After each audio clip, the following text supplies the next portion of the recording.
नमस्कार साथियों, स्वागत है आप सभी का आपके अपने YouTube चैनल एग्रीमेंटर्स पर। आज लेटेस्ट एग्रीकल्चर अपडेट के फर्स्ट सेशन में आप लोगों के साथ डिस्कस करेंगे रिसेंट न्यूज़, जिसमें आपको पता होना चाहिए कि 3-4 दिन पहले एक नई वैरायटी को लॉन्च किया गया है। और ये वैरायटी कौन सी है, इस वैरायटी के कैरेक्टरिस्टिक्स क्या हैं और ये वैरायटी कैसे डिफरेंट है और क्यों है ये न्यूज़ में। तो चलिए डिस्कस करते हैं इस वैरायटी के बारे में सारी के सारी जो इंपॉर्टेंट अपडेट। तो यहाँ पर बताना चाहूँगा कि पुदुचेरी के अंदर ये नई वैरायटी है जो कि डेवलप की गई है और इसका एक स्पेसिफिक कैरेक्टर है, that is the salt tolerant. Salt tolerant क्योंकि आप लोगों को ये पता होना चाहिए कि आज प्रेजेंट टाइम में हमारे देश के अंदर या वर्ल्ड के अंदर अगर हम बात करें तो ड्रॉट के बाद सेकंड समस्या सैलिनिटी की है, क्योंकि सैलिनिटी के द्वारा बहुत सारी क्रॉप प्रोडक्शन जो है वो रिड्यूस होती जा रही है। और अगर हम आपके राइस की बात करें तो राइस प्रेजेंट टाइम में 50% पॉपुलेशन वर्ल्ड की जो है उनका 80% फूड डिपेंडेंट है राइस के ऊपर। तो इसलिए जरूरी है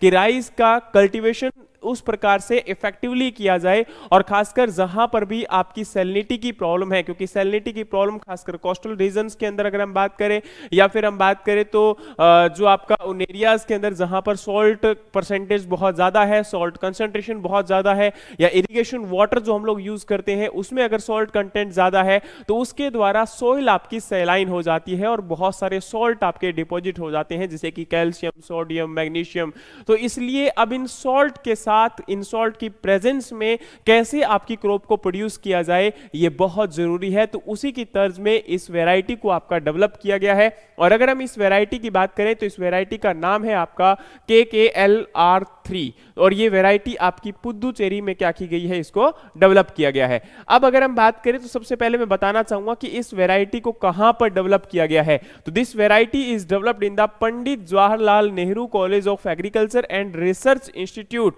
यानी कि PAJANCOA&RI। लोकेटेड कहां पर है ये आपका कराईकल पुदुचेरी के अंदर ही क्या है आपका ये लोकेटेड है। और अगर हम बात करें तो इस इंस्टीट्यूट के द्वारा ये आपकी थर्ड वैरायटी है जिसको रिसेंटली आपका डेवलप किया गया है, ठीक है। और यहां पर बताना चाहूंगा कि प्रेजेंट टाइम में इसको जो डेवलप किया गया है वो दो वैरायटी के क्रॉस से किया गया है। एक है आपकी ADT 46 और दूसरा है आपका स्वर्णा सब 1, ठीक है। और ये आपका प्रोसेस इसको फॉलो किया गया है, कौन सा, marker assisted back cross method, जिसको 3 टाइम यहां पर जो है इसको फॉलो किया गया है। और इस वैरायटी के अंदर आपका मेजर जो कंसर्न है, इस मेजर वैरायटी का इस कंसर्न जो है वो आपका ये है कि इसमें आपका सॉल्ट टॉलरेंट है और ये वैरायटी सॉल्ट की प्रेजेंस के अंदर भी अच्छे से ग्रो करवाई जा सकती है। और अगर हम बात करें तो चैलेंज जो है आज प्रेजेंट टाइम में, तो मैंने ऑलरेडी डिस्कस किया कि प्रेजेंट टाइम में सिचुएशन ऐसी है कि सैलिनिटी थ्रेट जो है बढ़ता चला जा रहा है और इसी सिचुएशन में ये इंपॉर्टेंट है कि राइस को या फिर किसी भी क्रॉप को कैसे कल्टीवेट किया जाए।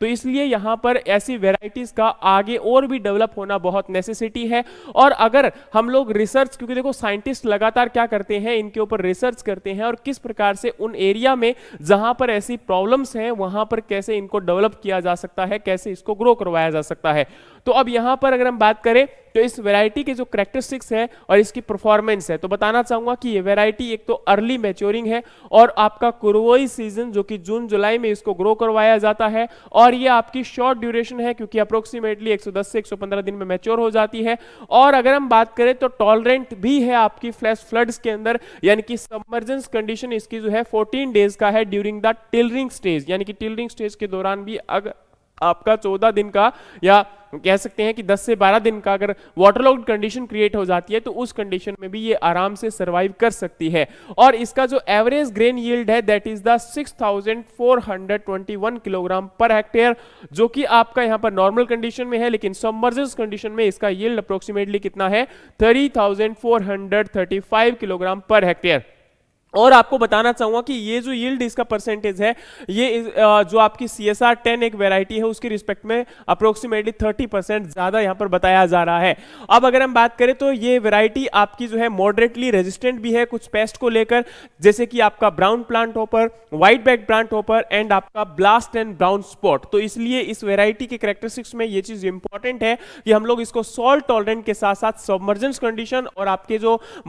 पेस्ट रेजिस्टेंट है उनके अगेंस्ट में भी हमें इसको को देखना पड़ेगा कि ये मॉडरेटली रेजिस्टेंट है आपके पेस्ट के अगेंस्ट में, जैसे कि व्हाइट बैक प्लांट हॉपर या फिर आपका ब्राउन हॉपर या फिर ब्राउन प्लांट हॉपर या फिर आपका ब्राउन स्पॉट, है ना। नेक्स्ट अगर हम बात करें तो रिसर्च क्या नीडेड है, तो आपको बताना चाहूंगा कि सिंपल सी बात है कि आने वाले टाइम में इसी को लेकर और कंसर्न है कि किस प्रकार से बेटर वेराइटीज को डेवलप किया जाए ताकि आपका, क्योंकि देखो राइस अगर हम बात करें या फिर कोई भी क्रॉप की बात करें तो वहां पर जब उसको ग्रो करवाया जाता है तो ग्रो करवाने के टाइम पर अब देखो दो चीजें होती है, या तो क्या करे प्लांट वहां पर आपका बाद में सिचुएशन क्रिएट हो और उस कंडीशन में हम लोग उसको ग्रो करवाएं तो प्लांट आपका हो सकता है कि सर्वाइव ना करे, या फिर वहां पर आपका वो ड्रॉट एस्केपिज्म सॉरी आपके सैलिनिटी एस्केपिज्म को फॉलो करे और वो अपना जल्दी से मैच्योर होकर यील्ड को डिक्रीज कर दे। लेकिन आपका हमें ऑलरेडी पता है, हम लोग जानते हैं कि सॉइल सैलाइन है, वाटर वहां पर अच्छा नहीं है, उसमें भी सॉल्ट प्रेजेंट है, तो उस कंडीशन में उन प्रेजेंट टाइम में अगर हम बात करें तो एडवर्स सिचुएशन में कैसे आपके प्लांट को ग्रो करवाया जाए, तो इसी के ऊपर आने वाले टाइम में और बेटर रिसर्च करने की रिक्वायरमेंट है। क्योंकि देखो प्लांट का मेजरली जो है हम लोग वहां पर इंटरनली भी उसका, क्योंकि देखो जब सॉल्ट आपका किसी भी सॉइल में प्रेजेंट होता है तो वो कई प्रकार से उसको इफेक्ट करता है। तो पहला तो इफेक्ट करता है कि जो राइजोस्फीयर होता है उसमें अगर सॉल्ट प्रेजेंट होगा तो वो क्या कर लेगा, वो उसके वाटर एब्जॉर्प्शन को रोक लेगा, क्योंकि वहां पर आपका वो सॉल्ट क्या करता है, वाटर को अपनी तरफ एब्जॉर्ब करता है। इवन दो राइजोस्फीयर में से जो आपका सॉल्ट वाटर को एब्जॉर्ब कर लेगा तो वाटर का जो एब्जॉर्प्शन है वो आपका डिले हो जाएगा। दूसरी तरफ वाटर आपका सोल्यूबल, सॉरी आपका सॉल्ट सोल्यूबल होता है वाटर में, और उसका जब वाटर अपटेक किया जाएगा तो सॉल्ट भी आपका जो है पानी के साथ अपटेक किया जाएगा, तो उस कंडीशन में आपके प्लांट के अंदर जो कंसंट्रेशन होगी सॉल्ट की वो इंक्रीज होगी, और ड्यू टू दैट प्लांट की जो आपकी फिजियोलॉजिकल प्रोसेसेस हैं उनके अंदर भी आपको क्या देखने को मिलेगा, यहां पर एब्रप्शन देखने को मिलेगा, प्रॉब्लम देखने को मिलेगी। तो उसी को यहां पर क्या करना है, आपका दूर करना है। तो अब आने वाले टाइम में और भी बेटर यहां पर रिक्वायरमेंट है कि किस प्रकार से बेटर प्रोडक्शन किया जा सकता है और उन सिचुएशंस में जहां पर ऐसी सिचुएशन पाई जाती है। ठीक है, तो ये आपका यहां पर एक इंपॉर्टेंट इस वैरायटी के रिगार्डिंग काफी चीजें हमने डिस्कस की। आने वाले इसी प्रकार के और सेशन भी आपको प्रोवाइड करवाए जाएंगे जिसके अंदर लेटेस्ट एग्रीकल्चर अपडेट के साथ साथ आपको जो है रिसेंट फैक्ट भी आपको डिस्कस करेंगे, ताकि आप लोग जो है छोटे सेशन के अंदर ज्यादा चीजों को ग्रैब कर सकें और अप टू डेट रहें एग्रीकल्चर न्यूज के साथ। क्योंकि आप एग्रीकल्चर के स्टूडेंट हैं और एग्रीकल्चर के किसी एग्जाम के लिए जा रहे हैं तो आपके लिए ये चीजें बहुत जरूरी होती हैं। Thank you so much, have a great day. जय हिंद, जय भारत।